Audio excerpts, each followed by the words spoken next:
I was reading an article yesterday and I saw that Aspen just bought a group of vets. Obviously, Aspen, it's under tag. Right. They've obviously grown, they're a huge dental organization, but then they bought Clear Choice, and then they bought the urgent care group, and then they just bought a group of veterinarians, which is fascinating to me, right? So what it seems like, the way everything was positioned in the wording and all those kind of things, and I don't know anybody there, but the way I read it was, we have figured out how to run an operating system to care for people in these medical situations, and we're going to continue to buy groups.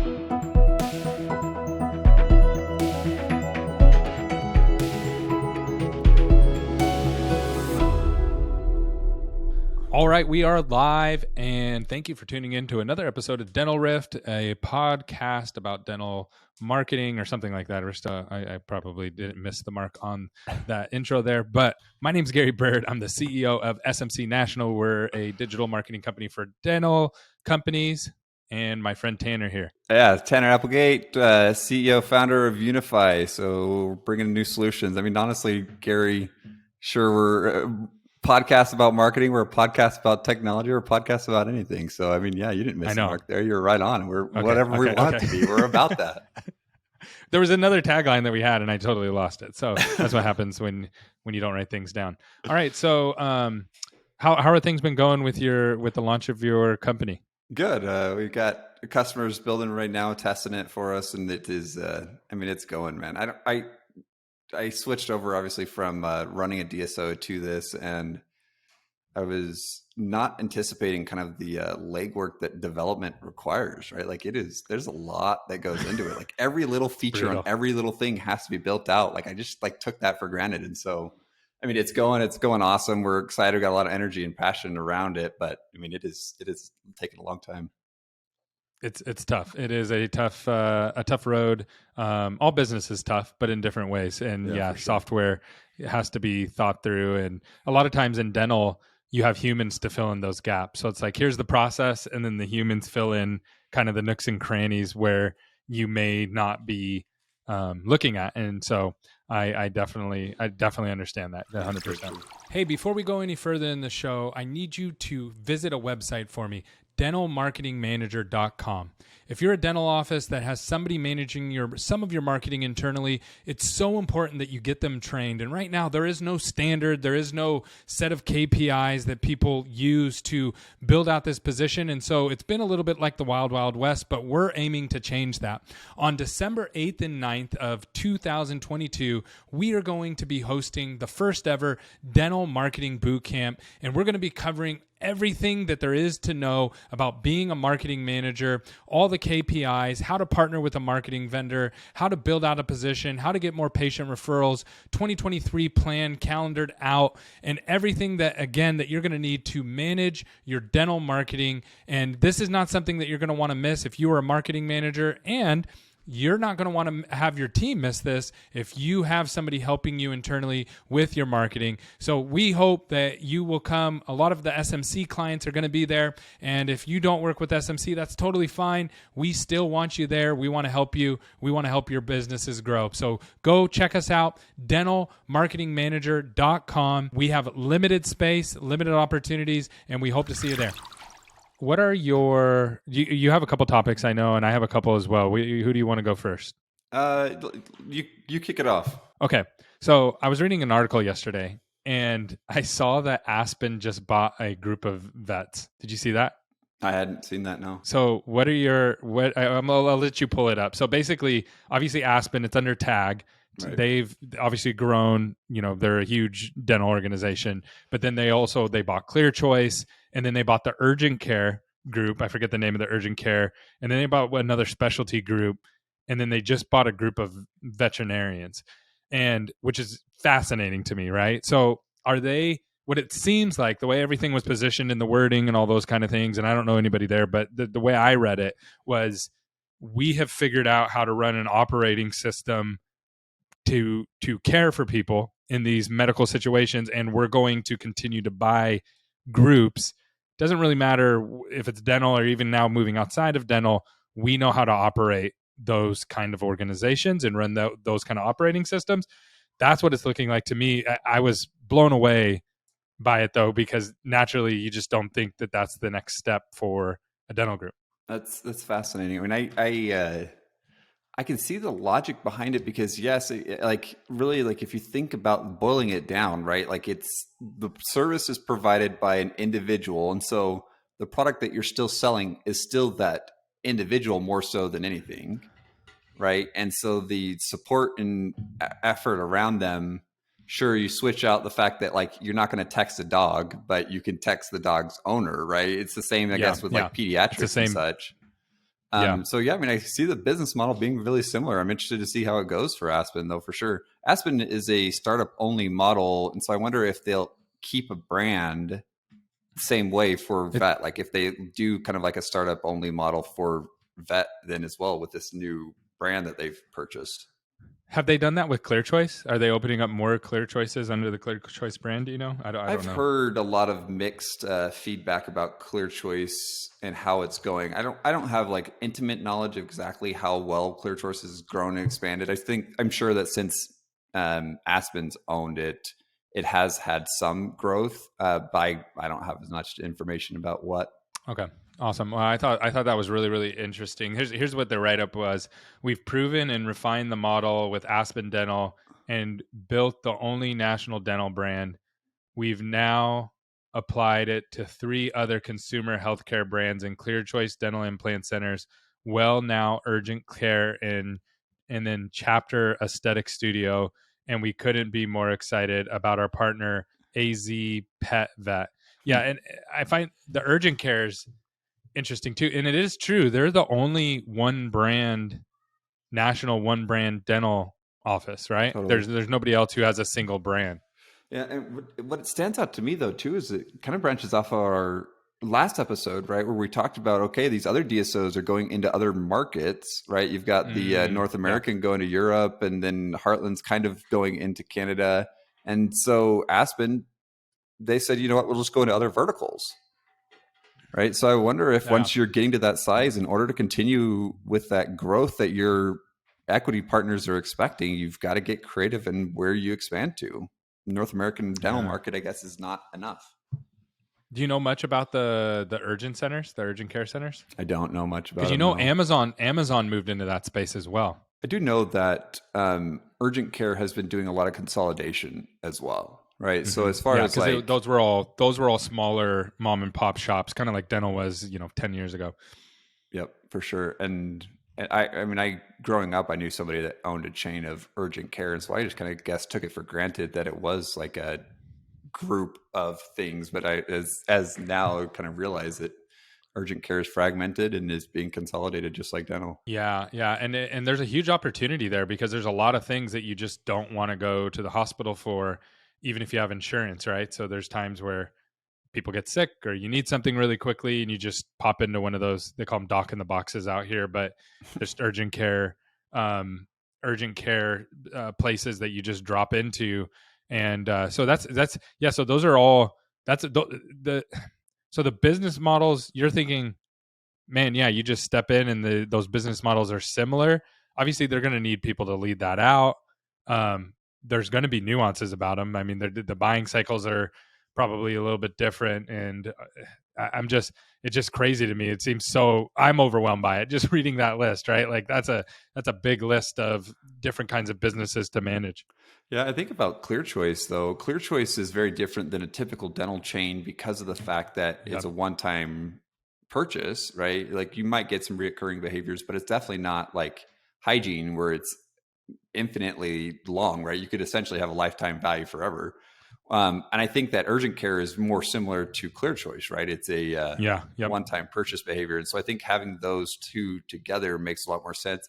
Vet, I don't know a ton about the vet business model, but I imagine that it's kind of a combination of both, right? Like there's Yeah. the urgent needs and You want demands you as want to well put as the people on the you want to get them on the insurance plan and the wellness plan for the dog to keep them healthy, right, yeah, or the keep them cat. going. So I mean, I think Yeah, it's very. smart. If you were to guess, like let's just take guesses or bets right now. If they were to go into another healthcare vertical, where would they go? Where are they going next? Where would I go next? So what is the most similar to that? I wouldn't go to optometry because that's already Very way ahead consolidated. on the Yeah. very consolidated. So that'd be much harder to move into and be able to compete. plastic surgery Interesting. is Med. extremely it's extremely segmented, and it's higher it's a higher ticket item, so it's more of like your clear, that's closer to clear choice. Mhm. Cosmetic surgery, and then what else is elective that we get done? So there's optometry. Med spas are a uh, big one right now. yeah, med spas, but see, to me, med spas are kind of in between the cosmetic Mhm. surgery and the med spa. So they do the injections and those kind of things. And but med spas are not consolidated at all either, right? Right. They're very much single practice owners, or I They're own a more couple similar to dental, practices. right? You've got the recurring patient base. Yeah, and then the surgery is big money. The plastic surgery is one of the bigger bigger dollar ticket items that people pay for. They do. Other ones that I could see them being interested in because of the need for consolidation is ophthalmology. What's that? Ophthalmology is a big What? one. It's the eye surgeries, not just optometry. Oh, So okay, that's separate. ophthalmology of actually getting like the LASIK done, yeah, it's separate because it's a high MD, right? You're coming in, you're getting it done once. It's that type of model. I've got Okay. a cousin who is an optometrist who recently worked for a very interesting business model where the optometrist, like it was the bread and butter of the practice, but then the ophthalmologist owned it and would come in once every other week or so to do actual surgeries and such. And so that was, I guess, unique in the optometry and the ophthalmology world, was that usually those two don't overlap very much, right? So I'd be interested to see kind of ophthalmology consolidating because it is still a service, unlike optometry where it's mainly product driven in order to kind of get your revenue.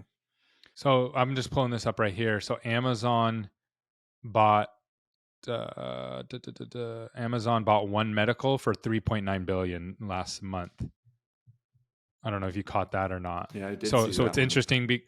So the model's a little bit different for Amazon because they bought up the digital space of delivery, obviously, right? And they dominated that. And so what they really did is built a supply chain. So they built a supply chain that nobody else could build or wanted to build. And even though other people already had supply chains like the Walmarts and the Targets, so they're kind of playing catch up and trying to take some of that business back.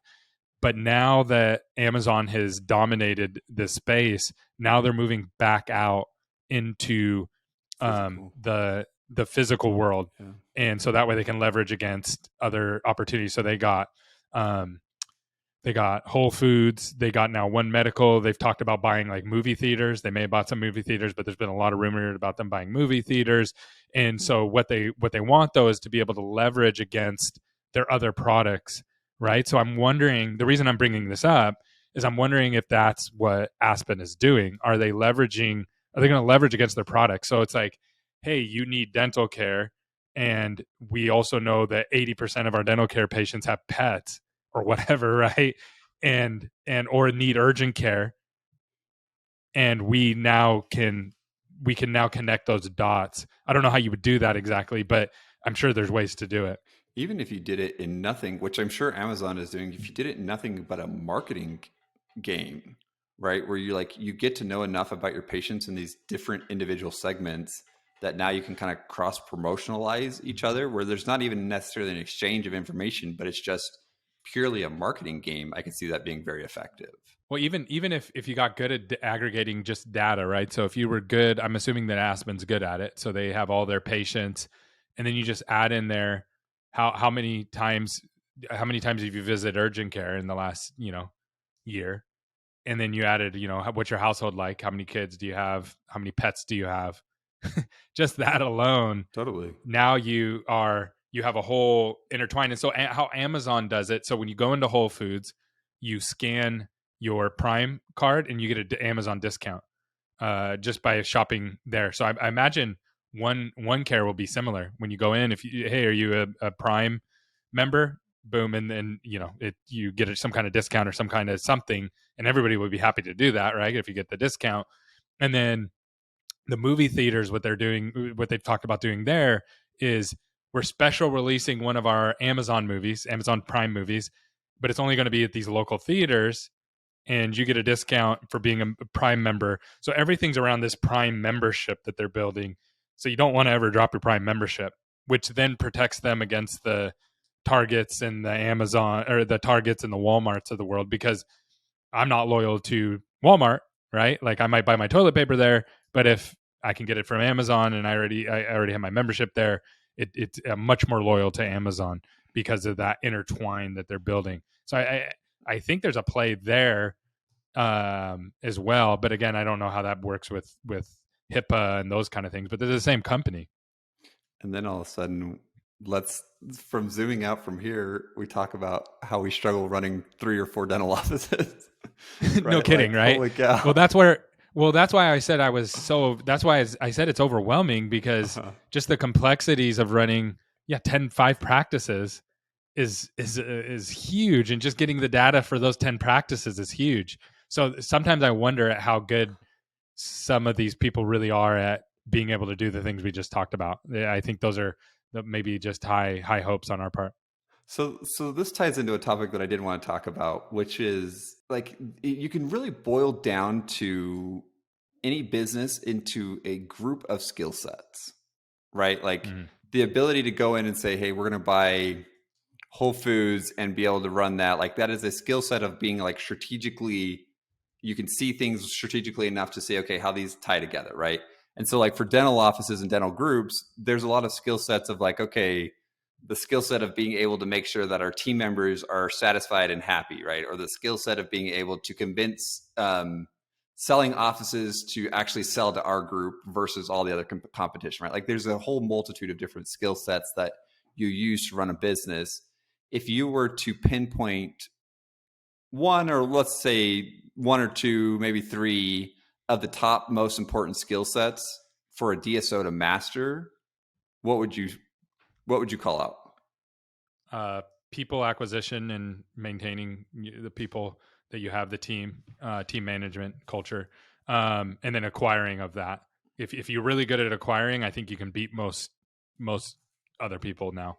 And then patient acquisition, and then clarity on like patient journey and clinical avatar. On the patient, on the people side, though, you said people acquisition.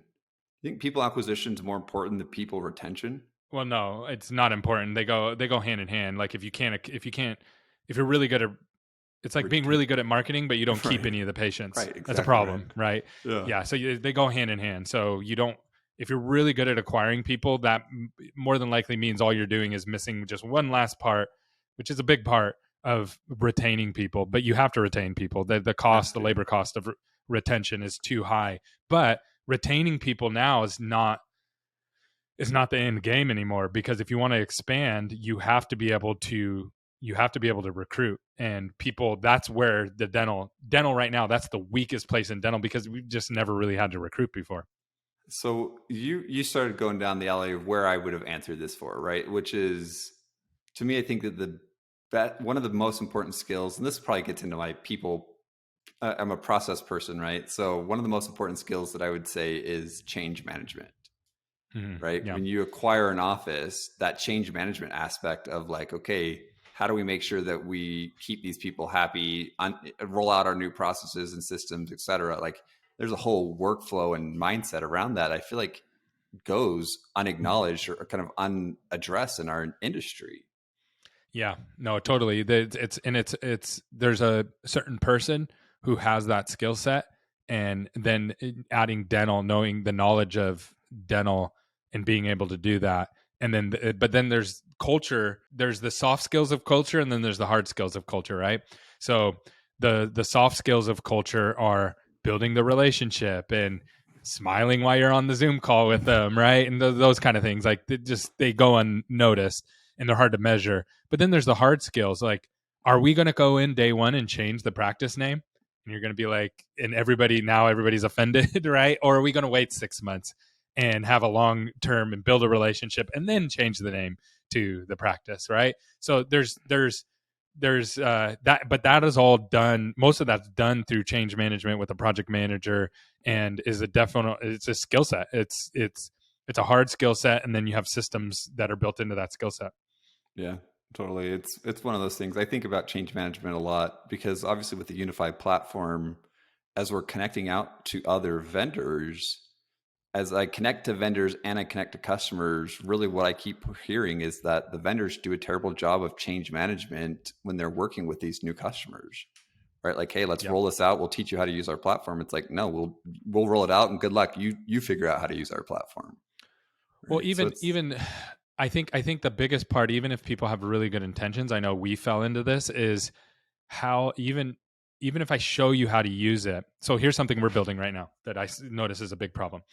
So we want to meet with whoever's managing the marketing on a weekly basis. So let's say you're the meeting with us every week, and we need to meet with you every week and go, okay, let's look at these numbers. Let's make sure that you're getting what you want out of this, and make sure you're getting the right people and things that you just can't see in the data all the time, right. right? And make sure that we're improving things.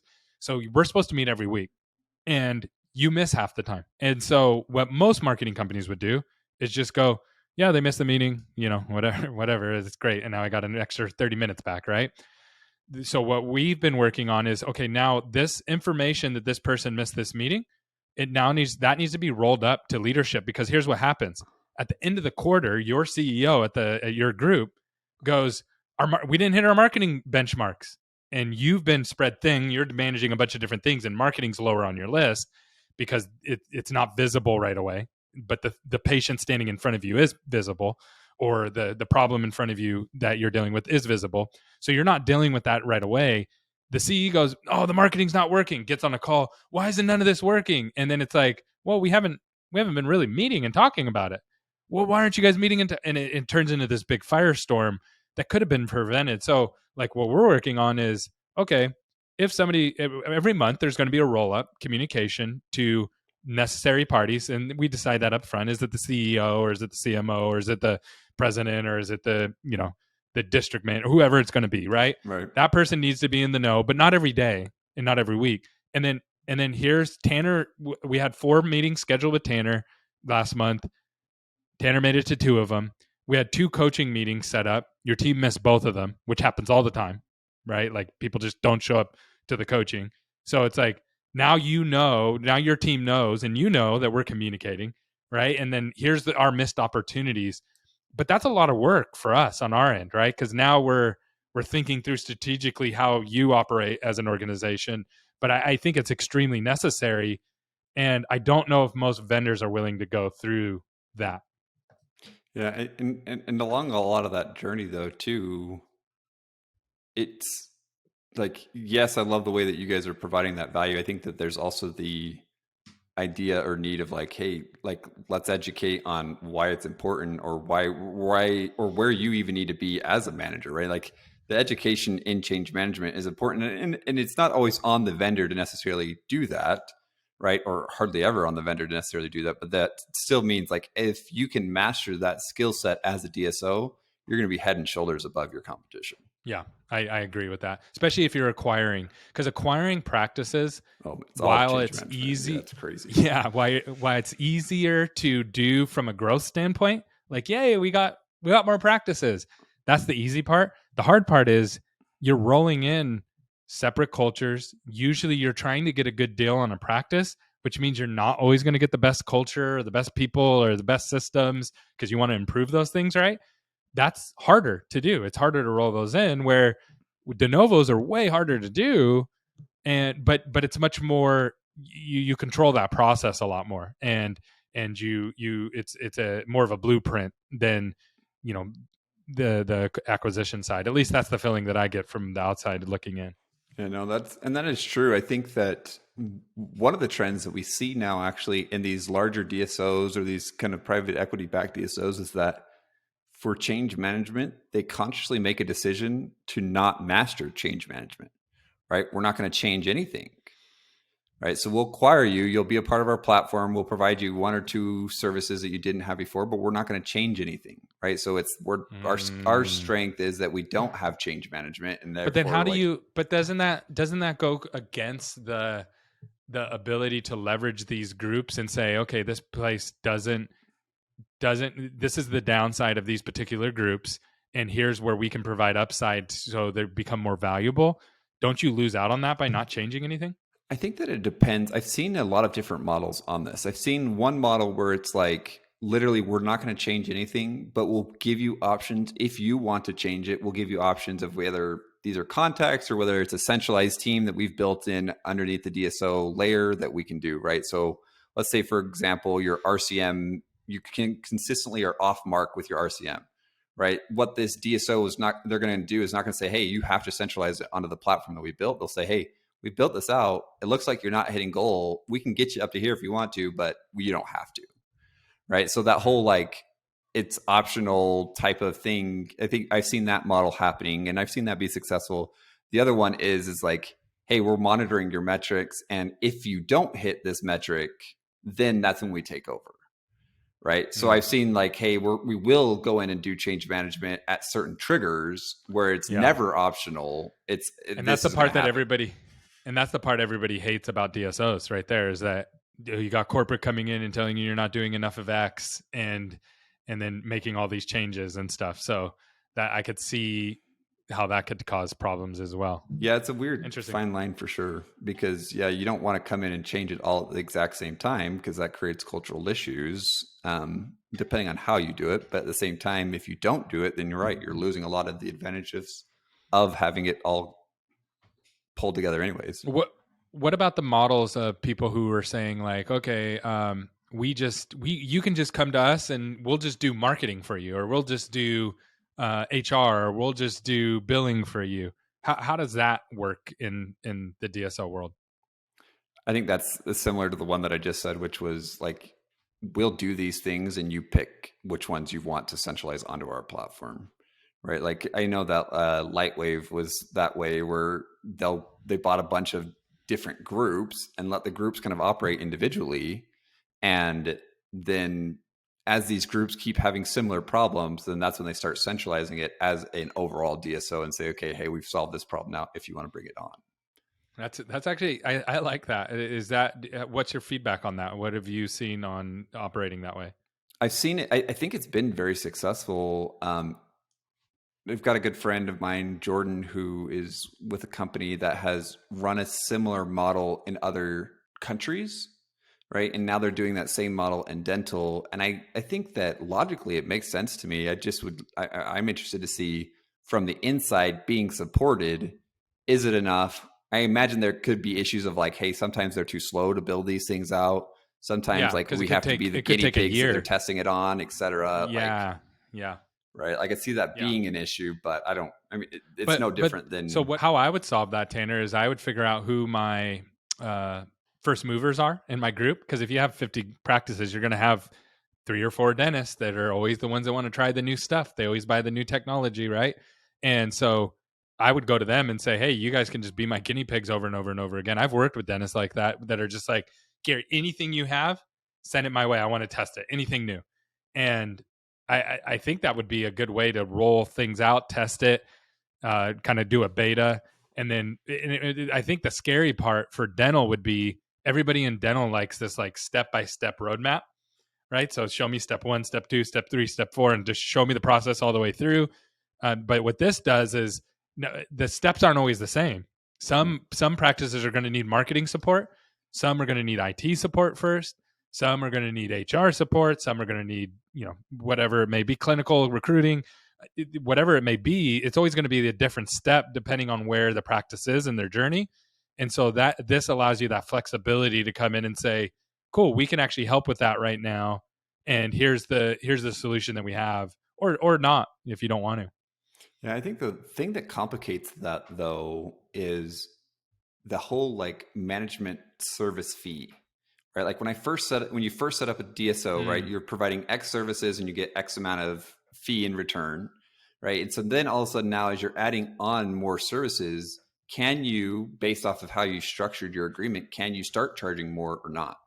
Right? Sometimes the answer is no, and so now all of a sudden you don't actually have the funding to do a well-run centralized team. Yeah, so you'd have to have that predetermined. So you'd have to say, if you're going to pick up marketing, it's this much. If you're going to pick up IT support, it's this much. Right. Now, sometimes it's going to make sense to do it, and sometimes it's not from an economical standpoint for the office. Because if the office has somebody who's on staff already doing that job, plus filling other functions, that's not going to be save them any money. But like an IT function where they don't have anybody and they have an outside vendor that they're using, and the outside vendor is just not doing a great job, they then can just move that money over and centralize it to the DSO, and that would make more sense. Am I understanding that correctly? That's true, but it also comes back down to what you said earlier when I asked you what the skill set is, and you said talent acquisition. And that talent acquisition that I've seen struggle with that is that what you're really having to acquire is somebody that knows how to build it, like, and then scale it, right? And so if you think about like IT, to bring in a person that knows how to build an IT well enough to be able to support 80 offices and then scale that, right? Like now you're getting into a super high paying salary position that may Okay, or may so let's not talk about. financially make sense. I want to talk about this. So okay, so IT and dental is IT and dental. Does IT and dental get the short end of the stick from a talent standpoint because a lot of the IT people are in other industries? I think that similar to marketing, there's this vague understanding of what a good IT looks like. Yeah. Right. Like if you do the best job in IT, what that means is that it goes ignored. Right. Like if you're Yeah. the best at IT, you just get ignored. And so I think that what that ends up happening is because there's not this clarity of like what great looks like for IT, that people don't invest in the quality talent to actually get it. Right. And it's the same thing with vendors. Yeah, 100%. So the cost of IT in dental that you would really need to be good to make everything work properly would be astronomical. Is that right? I think that the bare minimum is not astronomical, but the ideal is astronomical. Yes. And it's not a cost of like equipment, it's a cost of skills and abilities. Yeah. Yes. Yeah. Why? What other what industries do you know that do a good job with IT that you can think of off the top of your head? Well, there's this company that I follow that I'm fascinated about called Electric. And Electric is really just a managed service provider that has put on some like lipstick on their branding that within like 3 years they've become a unicorn company just because of the fact that they've like focused on IT as a outsourced, like we can be a powerhouse for your team instead of actually like being this like crippling force for your team, right? And so the fact that they've been able to come in and build such a big company with such great value in such a short amount of time leads me to believe that it's actually an issue in a lot of industries, which is why they were able to pull it off. Got it. Do they work in dental electric? They do. I mean, they've like you can go in and hire them for everything. They're not going to be able to come in and say, "Hey, yes, let me help you out with open dental," and on their scalability aspect, right? Like just like with everyone else, like there's going to be a learning curve for dental specific technology. But yes, they'll come in and manage your PCs and do any remote issues that you have with your printer or whatever, like a classic managed service provider. But really in dental, I would call out the fact that you really should, like the reason of going with a dental specific managed service provider is that they also, more than just hardware, they also do help you out with software and have that experience as well. Got it. So I want to change gears real quick. So I've been thinking about something on a personal brand standpoint. So I wanted to ask you this question. Should dentists and CEOs of DSOs start building their personal brands? I've thought a lot about this, Gary. You and I have chatted about personal brands. And I think that obviously for us, the answer is a resounding yes. For DSOs, I think the answer is yes, especially because of the fact that you're looking to acquire talent. Like that's where you need that personal brand is in talent acquisition. I mean, sure, office acquisition as well, but well, let me ask you this question. Yeah. Let me ask you in a different way. If a CEO of a DSO, 20 practices, 25 practices, 50 practices, started posting a day in the life of a CEO at a DSO, and just regularly was just like, here's the meetings that I'm having, here's what's going on, would you follow that? Would you be interested in that content? In a DSO, yeah. Yeah. And I think that's the closest person that I would say that has done that is Emmett. Right. He hasn't done it down to the detail of like, hey, here's what my day looks like. I think that he'd be open to doing it because he's a pretty open book. Like, yeah, he has people come into his central location all the time just to tour it and kind of learn about what they Yeah. do. Right. And so, Yep. and if you look at what he's accomplished with that brand, I mean, it's unbelievable. Yeah. Right. And And he's so, just at the tip of it too. Like he mhm, hasn't like dumped all the way in. He's obviously put some work into it. But what I'm talking about is like you are vlogging, you are shooting videos on a daily basis and posting them. You're sharing the bad stuff too. That's part of the personal brand, is that it's not all positive, right? So if you're just getting, hey, here's a quote by somebody and here's a right. video of something Yeah. funny, that's great, but that has a very short shelf life, because people are like, okay, great, I've seen this. You post this every Tuesday, something positive, right? Or Uh-huh. inspirational quote. What people then want to see is like the real behind the scenes, like where you and your CMO don't agree, or you had to let an office manager go, or you had to, you're struggling with recruiting in this area. Like I feel that people would flock to that, and then depending on how you deal with it, it's going to attract the right kind of people to your organization from a recruiting standpoint. I think from a recruiting, even from an acquisition standpoint, like even with like, if we think about Emmett again, like he's been able to do a lot of partnerships through Yeah. this like brand that he built, right? And I think that Well, he could leverage it more. But yes, if you were to even go in and make it even more intimate and relatable, oh my gosh, yeah, that would go yeah, well, crazy. Emmett's a genius because he went in, like, he's partners with the DEO, which is obviously, that's a huge platform to be able to put your organization in front of people over and over and over again. So even if I've met Emmett and talked to Emmett and worked with Emmett, but if you haven't ever, and you go to the DEO or you go to these events, then you're going to be like, I feel like I know Emmett and he seems like a nice guy.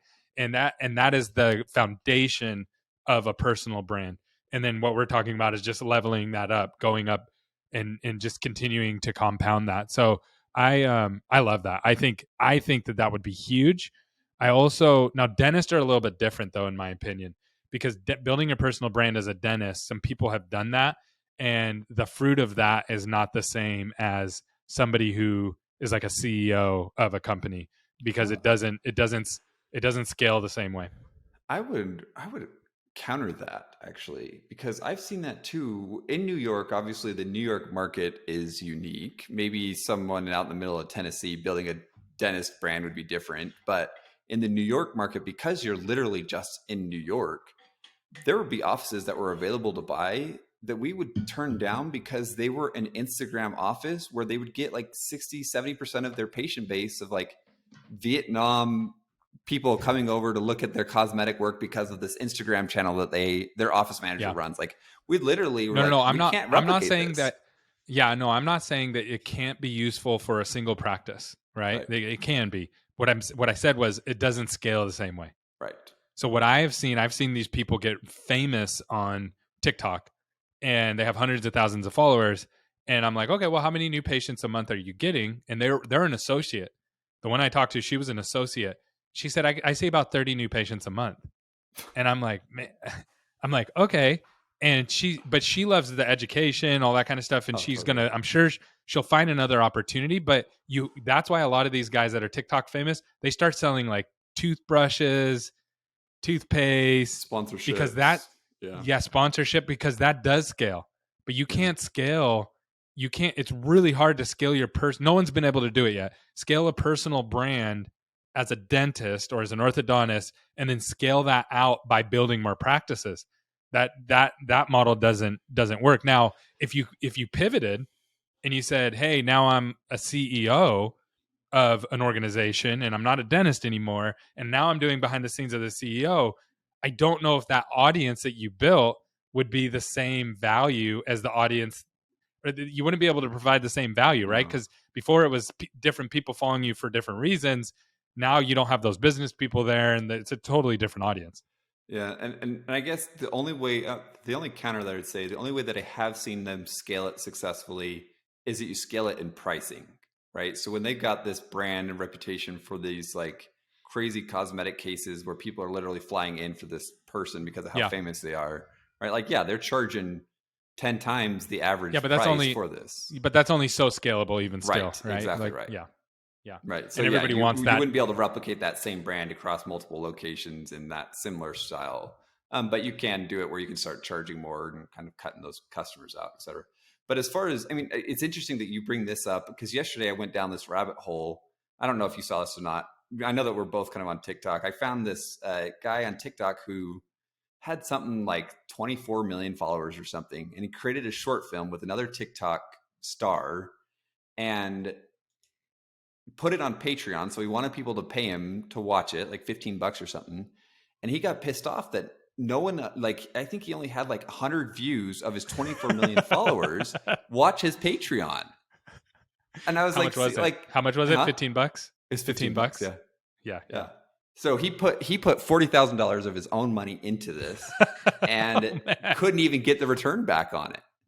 24 million followers. Man. It wasn't like he had a small follower count either. So $15 times 100 people. So he got $1,500.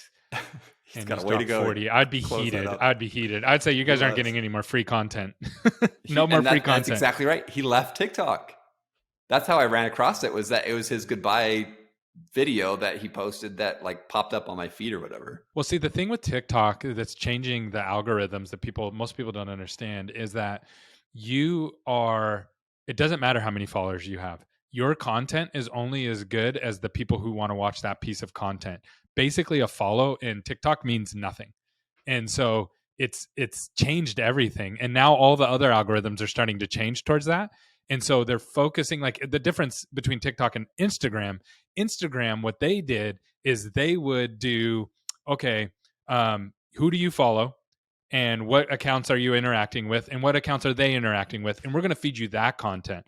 What TikTok is doing is they're saying, hey, we're just going to give you this content that we think you'll be interested in. Who cares who you follow? Who cares who they follow? Who cares what you have interacted with in the past? What have you been watching lately? So if you go into TikTok and you actually pay attention, if you start watching certain kinds of videos, all of a sudden your algorithm will like instantly change and you get fed this whole different train. And so it's a totally different beast on there.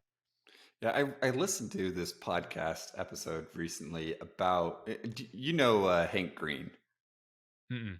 Hank Green, him and his brother John Green, like they're authors that they were one of the initial like founders of like YouTube, right? So he's a big creator on YouTube, super famous. And then Hank Green recently has switched over to TikTok and become a big TikToker. Right. So I listened to this podcast that talked about the funding methods of these different platforms and how YouTube has like the YouTube Creator Fund and they get paid decent amounts. Like Instagram, Instagram never directly paid any of their stars. Yeah. Right. Like they only did it through sponsorships and partnerships. And then TikTok is trying to be this like in between, but it's failing miserably for them. Right. Like they're trying to do a Creator Fund. It's not working out as well. And so now they're like, okay, like, we're going to purposely not pay you a lot, so you have to go do sponsorships like Instagram. Did you see what Mr. Beast? You know who Mr. Beast is, right? Yeah. So he did a post. Let me pull this up. Mr. Beast TikTok fund. Yeah, he did a post. So he got he had, let's see here, monetization. How much did he get? He had like some video that did like stupid. I mean, millions and millions of views, and he ended up getting like $100. Yeah, he had 88 million YouTube subscribers, 32 million followers on TikTok, and then let's see, man, I want to get this right because I think this is really important to understand. Anyways, he got millions of views, right? Even up to 100 million views. The guy got like a couple $100 or something like that from those views. So if someone like you or me go on there and we get hundreds of thousands of views, we're getting nothing. You're getting nothing. So there's no benefit to posting from that perspective. Where and the way to think about this is TikTok is really super high top of funnel, meaning you can create a piece of content that can get a bunch of eyeballs that you can then funnel somewhere else. That's it. That's the point of TikTok, and they've made it really hard to build a community on there. It's TikTok. You cannot build community. Their direct messaging feature is horrible. Like you end up missing a lot of the messages. I think they do that on purpose. They make the comments super short. You can't put anything in depth on there or anything of a great length. It's very, very short, and you're not allowed to drive people back to your bio. If you put link in bio or check out my bio above or anything like that, or try to put links on anything. They absolutely block all of that. So it's literally made for you to just sit there and watch the video and stay on the app. That's it's and the other thing is it's an entertainment platform. It is not as much of a social media platform. It Right. still is a social media platform, but what I mean by that is when you are on TikTok, you can do nothing else. You can't watch TV while you're watching TikTok. You can't try to send a text message at the same time. You can't take notes on something. You have to be 100% in on TikTok and nothing else. And they set it up that way on purpose. Where YouTube, I can run it in the background. I can watch podcasts. I can listen to different white noise and things like that. There is Facebook's the same way. You can do different things like that on, and so it's set up in a much different way than the other platforms. Yeah, it is. But yet it's growing like crazy and it has no signs of slowing down either, which is, It's addictive. Honestly, yeah, that's exactly right. I was going to say, like, I don't know how much from a long-term effect we'll see from something like TikTok. Like, I don't think us as humans are meant to experience like unbelievable rolling on the floor laughter and then just seconds later, like bawling our eyes out, and then just going back to rolling out, like Yeah. that doesn't seem natural. Well, you're already starting to see it. So if you watch, I have little kids. So if you watch the little kid movies now, they're cutting movies. Scenes, have you ever watched? You know what Coco Melon is? Mhm. You watch? Okay. Yeah. So yeah, if your kids watch Coco Melon, if you watch how they cut it.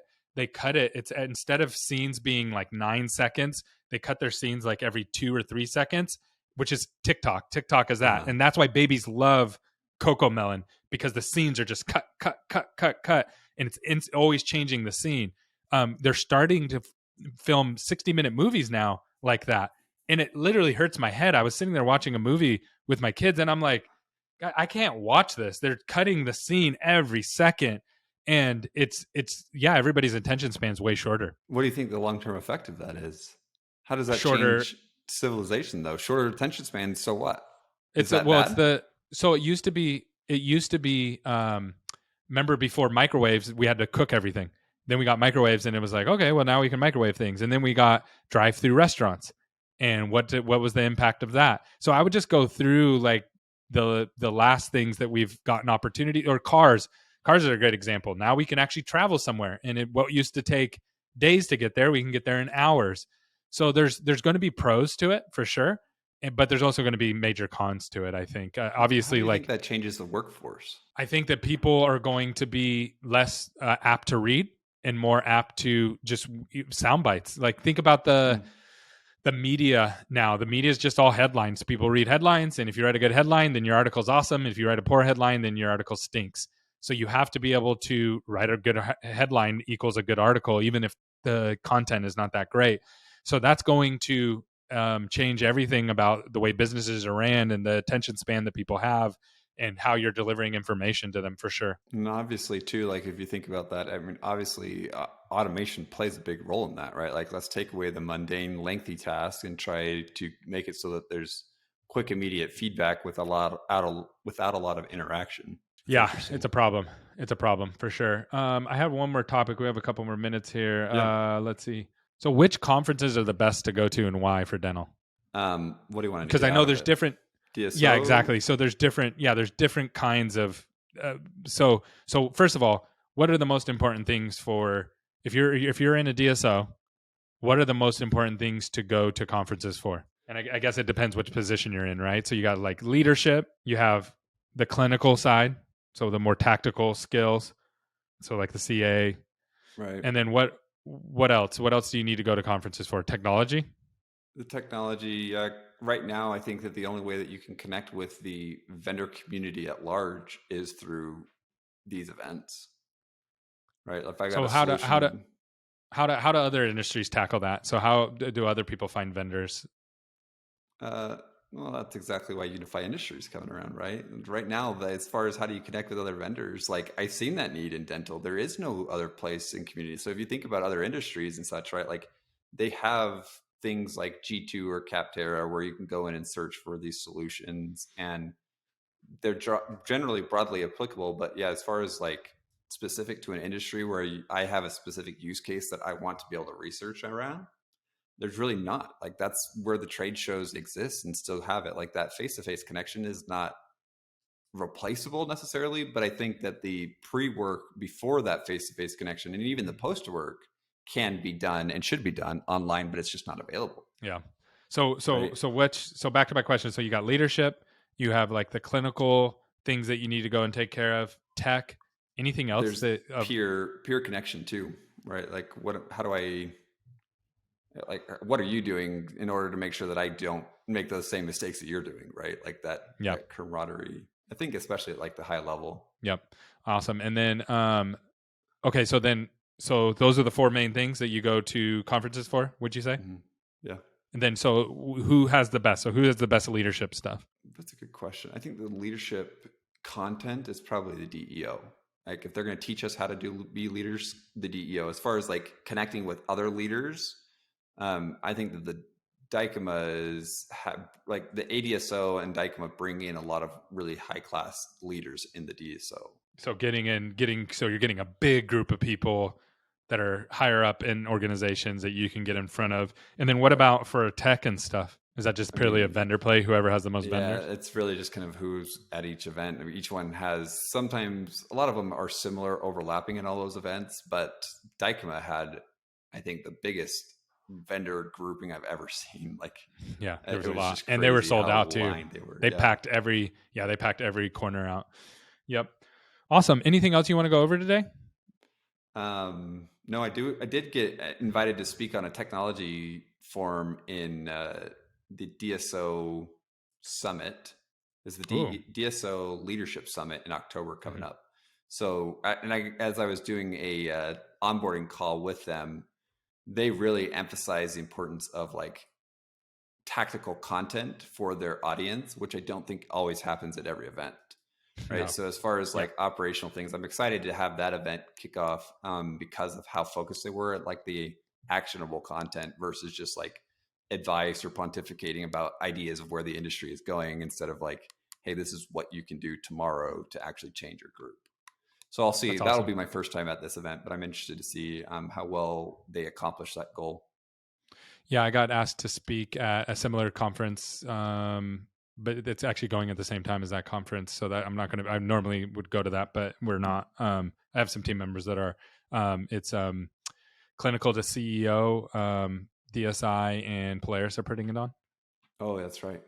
That's right. So that's at the same time. That's in Denver. I think yours is in Nashville. Nashville, yep. Yeah, cool. Awesome, man. Well, good job today. This was really good. I'm almost thinking we should put this as episode number 1. Sounds great to me. Cool. There we go. Executive decisions. You're the man. Awesome, man. Thanks for coming on today. All right. Talk to you soon.